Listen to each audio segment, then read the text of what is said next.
Hello and welcome to Inside Egypt. I'm Mike Hanna.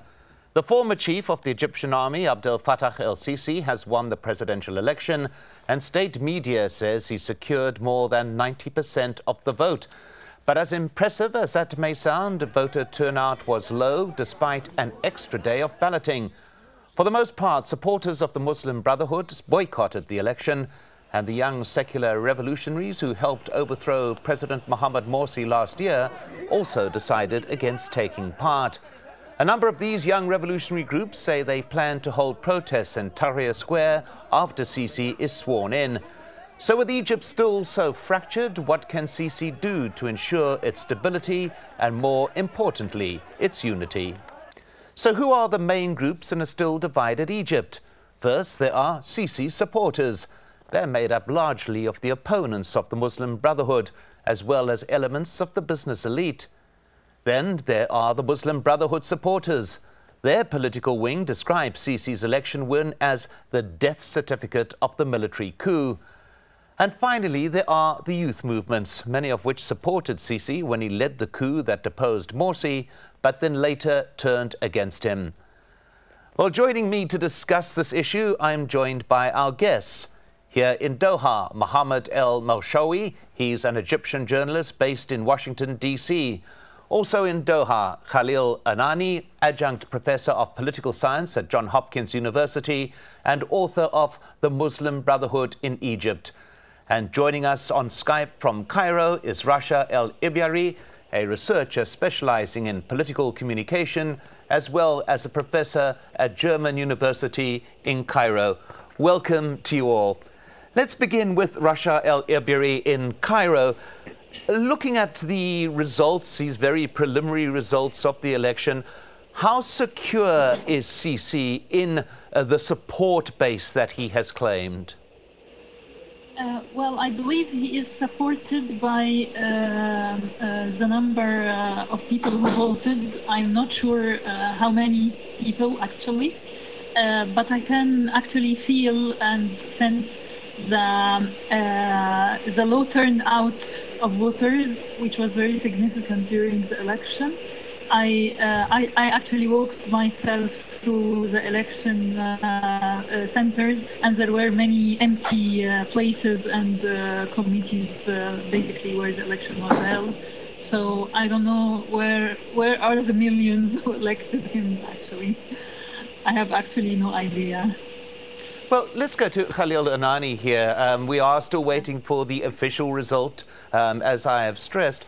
But the result, as we've seen it so far, does, to a degree, it would appear, undercut Sisi's claim of wide popular support, does it not? Well, that's true, I would say. I think there are two questions about these elections. One of them is about the credibility of these elections, whether it's about the process itself or the political environment or the atmosphere which this elections took place, which was very polarized, very divided, as you can see. The other hand is the legitimacy of the process and the legitimacy of the victory of Sisi. As we saw over the last few days, the numbers are very contested, and no one can verify how many people really whether went to the elections and voted or whether supported or voted for Sisi. And looking at the reports that were published, or the statements by the observers, particularly the Democracy International, which they expressed many serious concerns about the repressive political environment which the elections took place. So I think these elections would be very contested and controversial, and I think it would affect on the legitimacy of Abdel Fattah Sisi in the future. Well, Mohamed El Menshawy, on that particular point, how difficult is it going to be for Sisi to claim that political support in order to start attempting to push the country forward and beginning to unite it? Actually, the election, as a witness, was shocking news for Sisi and his new regime. They thought it will be a showcase for the West and mainly the United States to show them how the Egyptian people, the vast majority of Egyptian people, supported them since June 30th until now. And what we witnessed was completely against that. The election was procedures one, not competitive one. For someone to win with over 90% of the votes, that's something ended in the West and the functioning democracies now. It's something of the language of last century in 1950s and 60s and Egypt in under Mubarak. But nowadays, someone to win with 90, he loses credibility on the spot. So he failed in that. Inside Egypt, I believe he failed to be a united force for Egyptians. He claimed to represent the majority of Egyptian people, but we saw majority of Egyptian people choose not to cast their vote. They stayed home, even it was a holiday the second day, and extended the time for third day, and they choose not to participate in vast majority. The majority were silent, were not approving these whole procedures as we witnessed in the last 3 days. Now, Khalil Anani, even though many people stayed away from the polls, it's still going to be the function of El-Sisi as president to try and involve them in what happens now. Is he going to be able to? I don't think so. I think one of the many challenges that would face Sisi in the future is the political inclusion, and to what extent he would open the space not only for the Muslim Brotherhood, but even for secular and for liberal forces, particularly April 6 movement, for instance, who are now behind bars. And the thing is that one of the main problems here that Sisi would try to give security, much importance than political freedoms or political participation. And this is one of his main, I would say, pillars. This is one of the main things that he raised during his campaign, that I am the person that would bring stability to the country.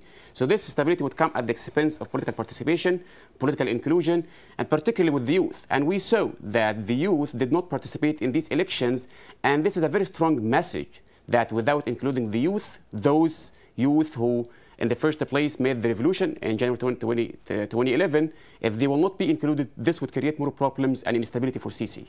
Well, Rasha El Ibiary, on that issue of youth, very importantly, some 40% of registered voters in Egypt are in fact under the age of 30. The youth are very, very powerful political force, many of whom, it would appear, stayed away from the polling in what we have just seen, this presidential election. Is there any possibility, we've heard here discussion about political exclusion, is there any possibility that El-Sisi will be able to persuade them to take part in the governance of the country or in the day-to-day running of the country in the weeks and months ahead, or has he lost that constituency completely?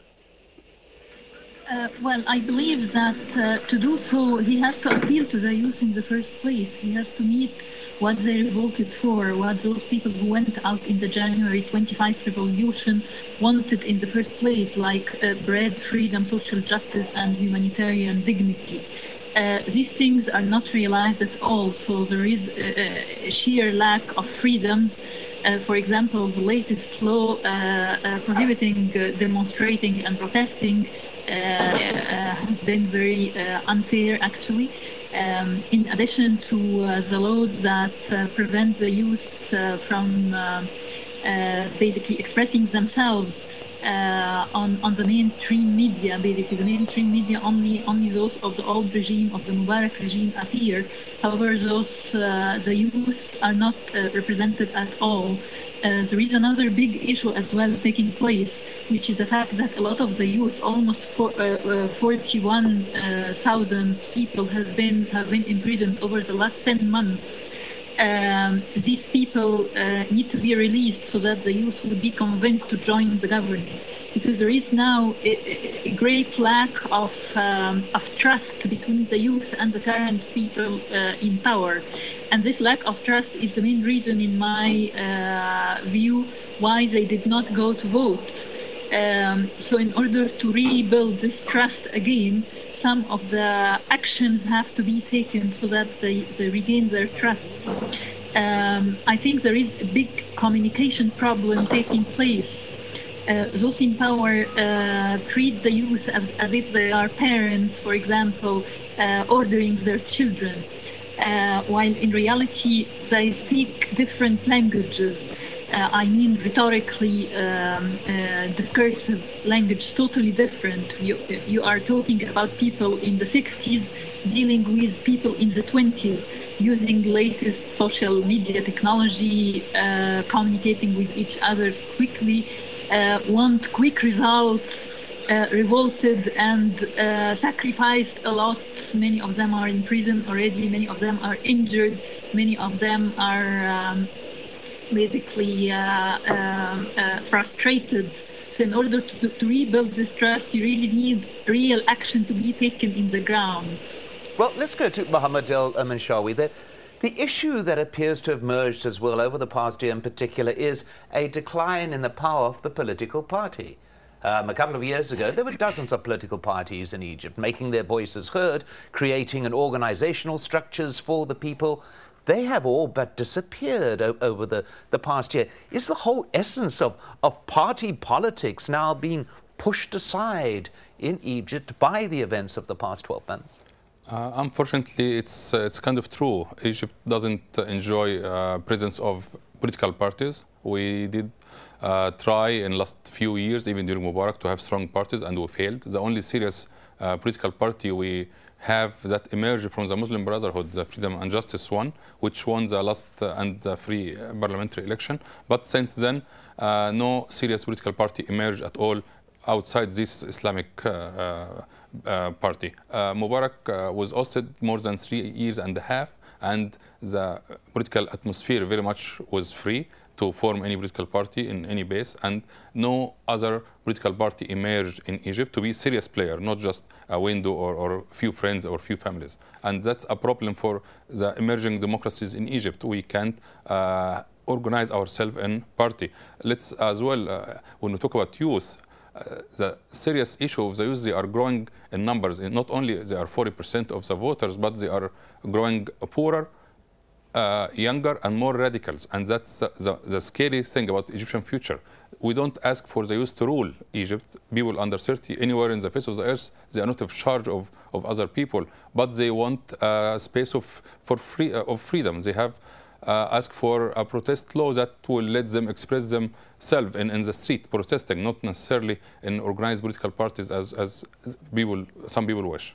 Well, Khalil Anani, I mean, that this issue of the lack of political movements, is that not a problem as well in terms of what happens next? If you want to control, if you want security, if you want peace and stability for all, as Sisi says he wants, you do need participation of political movements, do you not? Absolutely. I think one of the main issues about any thriving democracy is to have a plural political scene that can include all political parties from the right to the center to the left. You would have liberal, you would have leftists, you would have Islamists. So this is the thriving and the functioning democracy. However, if we look at the dynamics and the events since last July 3rd until now, it is a very exclusionary environment. It is a very repressive environment. Anyone would voice any opposition to the government and its backing military, whether would be hounded, or whether would be arrested, or even can be killed. So this is not a healthy environment for political parties to emerge and to have some sort of political representation. And I don't think that Sisi would do the opposite. I would say that Sisi regime would be the continuation from Mubarak regime, even if not worse than Mubarak regime, because from the first day of Sisi, when it came to the political scene and to power, he excluded the most organized and the most powerful political party, which is the Muslim Brotherhood. The justification that they are a terrorist organization which is untrue. So Sisi, as I said before, doesn't believe that democracy should take place in Egypt right now. He believes that what should take place in Egypt now is the strong state, even at the expense of its citizens, at the expense of the society. So I don't think that we might witness, I'm talking mainly about Egypt, that Egypt would witness any sort of political openness or any attempt to create a real plural society or plural political scene. I would say that we might witness more repression, more oppression for political opposition. I think the government will try to, or the new parliament might produce some sort of authoritarian laws that might try to decrease the political freedoms and try to close the public sphere. Well, Rasha El Ibiary, there we heard mention of the new parliament. Well, down the line, there are going to be parliamentary elections, one would imagine. They have been promised. It was the decision of the military to have the presidential election first, followed by the parliamentary ones, although Parliament before had decided it was the other way around. But that issue of parliamentary elections, given what has happened over the past year, given the very low turnout it would appear in this presidential election, is there still space in Egypt for functioning parliamentary politics? Well, I believe there are actually parties that appeared lately, and they seem to be parties belonging to the old Mubarak regimes, and these are going to run for parliament. However, concerning participation, that's another question. I don't believe people who did not go to vote for the presidential election are going to vote in the parliamentary election. People, in fact, want their children back. Their children are in prison, and they want them back. This is the main issue that the youth in Egypt and the people in Egypt are facing. There is a clear lack of trust between the people and the government because of the repressive laws that have been produced over the last 10 months and the repressive practices actually concerning freedoms, concerning the status of the media and how it's controlled by the businessmen elite who are supportive of Sisi and supportive of the old regime of Mubarak. The appearance of Mubarak himself to support Sisi in the media as well has been had a negative effect. So I don't expect really the parliamentary election to be any different from the presidential elections. Well, Khalil Anani, that's a pretty bleak prognosis. The concept that the essence of democracy has disappeared in a way. It does appear that many people within Egypt would regard popular dissent as the way in which politics now works. There has been an electoral process. That government that was voted in is out. It appears that people saying, well, whoever shouts loudest is going to get their political end. Is that what we are left with? Absolutely. Unfortunately, this is true. As I said before, one of the main problems, I would say structural problems for Egyptian politics over the last, I would say, 5 decades, maybe, that each one comes to power, he tends to exclude other political forces. So this sort of exclusionary game led to what we have now. We don't have that strong political parties. We might have some sort of strong political or popular movements or social movements, but some of these movements are whether fragmented, disorganized, doesn't have the financial capacity that can compete or that can make its voice heard in the public sphere. So we are left with a very strong, very oppressive state with its security apparatus, with its propaganda or some sort of propaganda media that try to justify all kinds of crackdown against political dissent or political opposition. So unfortunately, we believe that January 2011 revolution would create more democratic, more open political environment. However, since the coup until now, we are moving backward. What we are witnessing now is a reverse. As a reverse to what happened over the last 3 years, that we are now ended up with a man that doesn't have a real political platform or does have any kind of political vision or even strategy on how to resolve Egypt's daunting problems. So we are left with this, unfortunately. Well, Mohamed El Menshawy, yes. I mean, on that particular point, there does appear to be not just a political vacuum, but no political content whatsoever in the Egypt of the day. We hear reference there that Rasha made to the fact that people who didn't vote in the presidential election are unlikely to vote in parliamentary ones. Yes, and let's remember that General or President El-Sisi now has no political party or no political organization behind him. He mainly supported by the military, which are banned from the political competition in Egypt in terms of parliamentary election. So the new parliament, which should election should take place in a few months, I don't know who will be the new members, what map they will bring with them. Very much it will be the old Mubarak elite that controlled Egypt in the last decades and participated in the repression that Mubarak enjoyed. And I believe El-Sisi, if he is smart, he will let some room for political Islam and political Islamists to participate in individually or as other group. Let's remember as well, he is supported by Salafi party called Noor, and I believe he will do his best, and his new government will do the best to make the parliamentary election looks good.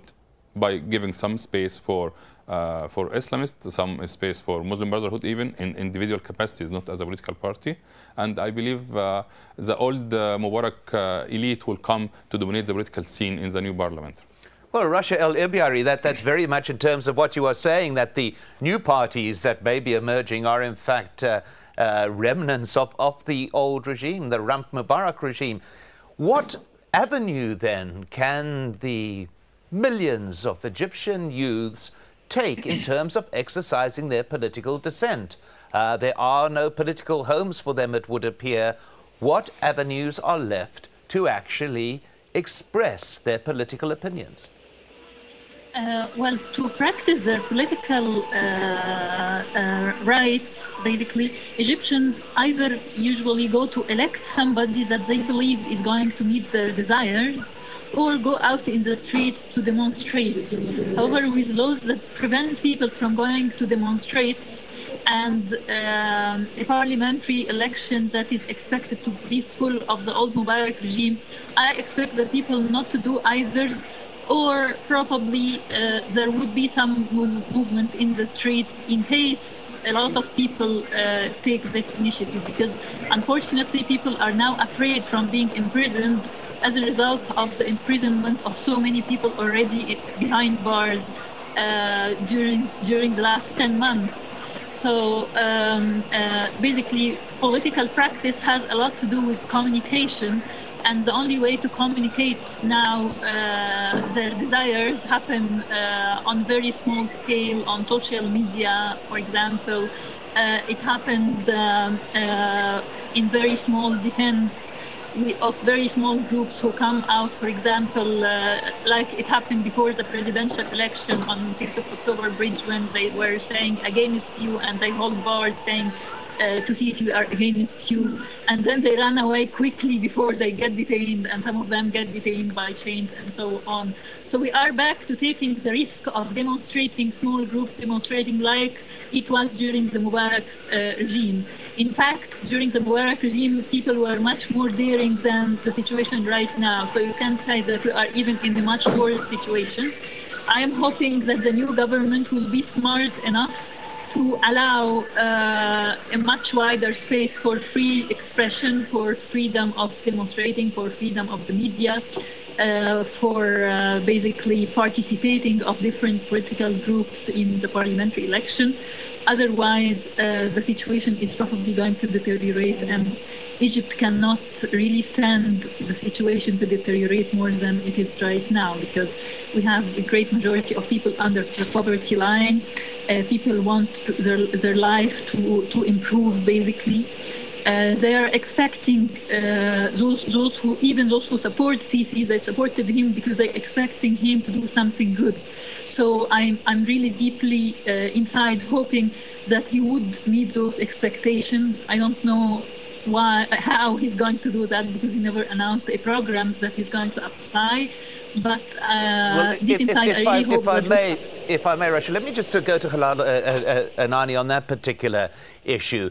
Expectations, even among those who supported Sisi, that group, that huge group, Sisi will say, that backed him. What about them? Can he count on their support regardless, even if he doesn't deliver? Well, I think the elections showed that this kind of popularity is not real, and frankly. If we look at those who went to vote, I mean, if we look at the scenes coming from Cairo, that there is not much support. And if we look at the statistics or the polls that came out last week by Pew, that it would show that at least 50% is against Abdel Fattah el-Sisi, 50% don't support him.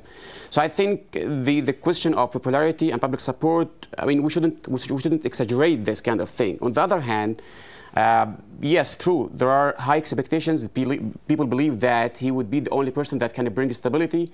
But again, and this is, we have said this many times before, that he cannot bring stability at the expense of people's rights and people's freedoms. You cannot bring stability at the expense of exclusion of other political parties. You cannot bring stability only by using force and by using security apparatus to crack down on people. So I think Sisi needs to be more realistic and need to understand that he came to power by a very shaky ground, not a solid ground. He came to elections I mean, the real, you know, if there is really real numbers about his support, that he doesn't enjoy much support that he used to believe, and this kind of support was mainly, I would say, manufactured by the media, not by people.